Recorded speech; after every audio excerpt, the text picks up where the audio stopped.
সাবেক তিনবারের নির্বাচিত তিনবারের এমপি জনাব আবুল খায়ের ভূঁইয়া গেছে। ন্যায় ইনসাফের প্রতীক দাঁড়িপাল্লা ইনশাআল্লাহ। দাড়িপাল্লা আছেন তার মধ্যে এবিএড প্রার্থী হচ্ছে দুইজন, একজন হচ্ছে আবুল খায়ের ভূঁইয়া দানের শীষ প্রতীক নিয়ে, আর একজন হচ্ছে মাস্টার রুহুল আমিন ভূঁইয়া দাঁড়িপাল্লা প্রতীক নিয়ে। আপনি কাকে এমপি হিসেবে চাচ্ছেন? আমি চাইতেছি জননেতা জনাব আবুল খায়ের ভূঁইয়া সাহেবকে। কাকে সমর্থন করেন? আমি তো ইসলাম পক্ষে জামাতি মাস্টার রুল আমিন ভূঁইয়াকে দেখতে চাই দাঁড়িপাল্লার প্রতি থেকে এমপি হিসেবে দেখতে চাই মাস্টার রুল আমিন ভূঁইয়া দাঁড়িপাল্লার প্রতি। মাস্টার রুহুল আমিন ভূঁইয়া এমপি হোক, আমরা সকলে ওনার জন্য দোয়া করি। আমি আবুল খায়ের ভূঁইয়া এবং দানের শীষের সমর্থক। কেন?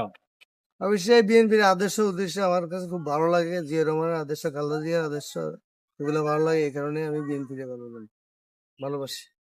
ধন্যবাদ।